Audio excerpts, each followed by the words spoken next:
As stunning as the views are from above the Grand Canyon, there's no better way to experience one of the 7 natural wonders of the world than by hiking it rim to rim. My name is Jack, and my buddy Colton and I have hiked hundreds of trails over the years, and our trek from the north to the south rim is one of our favorites. It's almost sensory overload. Your brain can't even comprehend everything that is going on. If this 24-mile adventure is on your bucket list, here are the top essentials for hiking the Grand Canyon rim to rim. Before you even leave home, you'll want to do some serious training. Practice on some long hikes going up and downhill with a heavy backpack. This also gives you a chance to break in your trail runners or light boots if they're fairly new. All right, let's do it. All right. We're starting on the North Kaibab Trail at the North Rim. Wow, all right. Jeez Louise. We are officially in the canyon. Yes, we are. Some people attempt to hike rim to rim in a day, but if you feel that's too risky, you can always plan a 2, 3, or 4-day trip, and that way you can enjoy it more. There are 3 maintained trails in the canyon. North Kaibab is the only maintained trail from the North Rim. It's the least used and most difficult of the canyon trails, but we love it because you pass through every ecosystem to be found between Canada and Mexico. Today, we have it all to ourselves, but if you do meet hikers coming up, they always have the right of way because they're likely tired and working hard to maintain pace. This is the Supai Tunnel. Yep. We've gone about 1.5 miles. This tunnel was created by the National Park Service by using jackhammers, chisels, and dynamite to basically blast through this giant rock to keep the trail going. After a few hours of going straight down, we're off the canyon wall and Cottonwood Campground is up ahead. All right, home sweet camp. Many hikers run into problems because they don't plan ahead. Due to immense popularity, you need to apply for a backcountry camping permit at least 4 months in advance. Pack the essentials that you would take on any hike and add some simple things that can save your trip, like a first aid kit, blister pads, and an antibiotic ointment. You're gonna get hungry. We recommend packing food that is light, high energy, and makes zero trash because everything you carry into the canyon must be carried out. Dehydrated meals work well, and so do granola bars, trail mix, jerky, and dried fruits. We packed high-carb pasta and sauce to prep in our camp stove. So this meal is gonna be really, really tasty, but it's also pretty healthy for us, and it's what we need when we're burning calories down here in the canyon. Really inhaling that, aren't you? I'm hungry. Water is also critical. The park has designated water stops, but they don't always have water available. You always want to carry 2 liters of water and a water filter. Whoops. We've got our pump, we've got ways to treat water, but you gotta say, having a nice filtered source of water out in the wilderness is pretty awesome. And as long as we're talking about packing, even though it can be blistering hot during the day, it can get really cold at night. So pack enough layers to stay warm, but try not to overpack. Your pack should never exceed 25% of your body weight. So today's the day that we really get to enjoy and embrace the Grand Canyon. The closer we get to the Colorado River, the more of this diversity we're gonna see in the ecosystems. I'm pumped to see Ribbon Falls, an incredible waterfall that comes in right about in the middle of our hike. It's worth a quick detour to see it, crossing the bridge over the steep ravine of Bright Angel Creek. There's a ton of wildlife here in the Grand Canyon. I mean, you've got 7 different types of rattlesnakes, you've got mountain lions, and of course you have deer. Mule deer are found all over the western states. The name comes from their long ears. They're small but very quick, with sharp eyes and excellent hearing to avoid predators like the mountain lion and coyotes. Coyotes are all over the park, from up on the rim to down on the canyon floor. Oh man, there she is. These are the little pockets in the Grand Canyon that you're just never quite expecting. I mean, just rounding the corner and boom, all of these vibrant colors.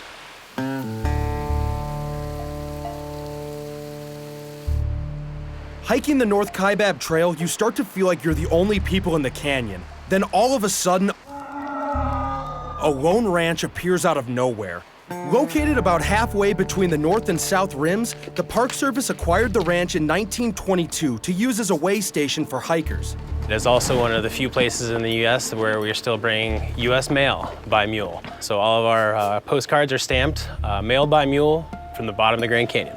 That's crazy. That's awesome. Phantom Ranch may have the most sought-after accommodations in the world. Reservations open 13 months in advance and sell out in a few hours. For those like us who don't exactly plan that far ahead, there's Bright Angel Campground and another helping of pasta.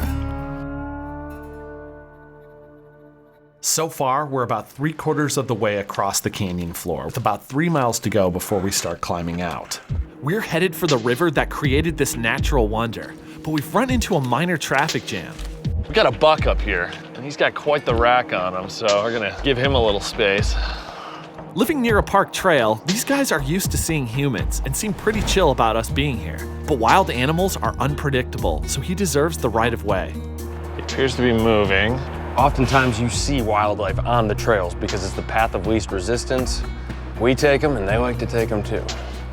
We love when we get to see wildlife, but sometimes, you just gotta make miles. There we go, there we go. Enjoy your day. It's good that, so far at least, we haven't encountered another common resident of this park. There are half a dozen varieties of rattlesnake living in the park, including the Grand Canyon pink rattler, found nowhere else in the world. Rattlesnakes are highly venomous, but will not attack a human unless provoked.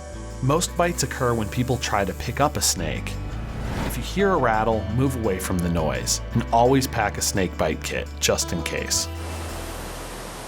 Finally, we reached the Colorado River.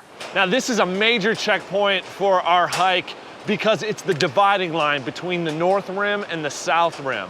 Silver Bridge, at more than 500 feet long, is one of the only 2 bridges across the river inside the park. It's too narrow for mules to cross, so only hikers can use it. All right, we are across Bright Angel Trail. This is basically the lowest point of our trip. Now we go up, and up, and up again. Bright Angel Trail takes us up nearly 4,400 feet to the South Rim. The toughest stretch comes right at the beginning. We are making our way up Devil's Corkscrew right now, which is really the first significant incline and steep section that we've faced the entire trip. It's called Devil's Corkscrew for a couple of reasons. One, the trail is windy, full of steep switchbacks, and the other, you could be looking at 130 to 135 degrees right here in this spot. That's one reason we're here in the late fall, when those high temperatures are less of a problem. This aspect of reverse mountain climbing, of starting by going down and then coming up, this is one of the reasons why the Grand Canyon has more search and rescue missions than really any other park. More than 250 people are rescued from this canyon each year, mostly because they are not prepared for extremes. Which brings us to another essential tip. Regardless of when you come, always prepare for extreme heat. Use sunscreen and wear a wide-brimmed hat. We just got out of the Devil's Corkscrew and we're making our way through this meadow, which will take us to Indian Garden.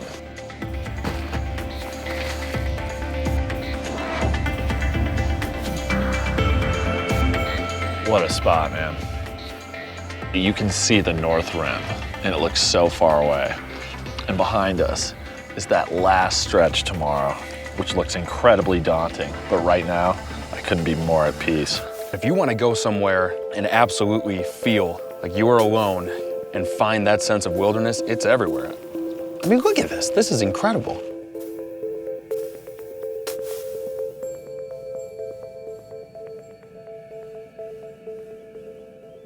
So this is it. This is our last day in the canyon. We've got about 5 miles to go and over 3,000 feet in elevation to gain. So it's certainly gonna be a doozy. However, this is the time of year to do it. It is cool. Hopefully we can beat the sun. Every time we turn the corner on another switchback, we're gaining another 40 to 50 feet of altitude. And even though it may be tempting to shortcut between switchbacks, don't do it.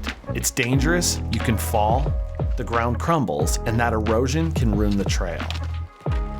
The one thing about switchbacks is they're a mental game. You just gotta keep moving and not look up, because when you look up, that's when you start to get discouraged. After about 4 hours, we're coming up on the last switchback, when the Grand Canyon gives us one more moment to remember.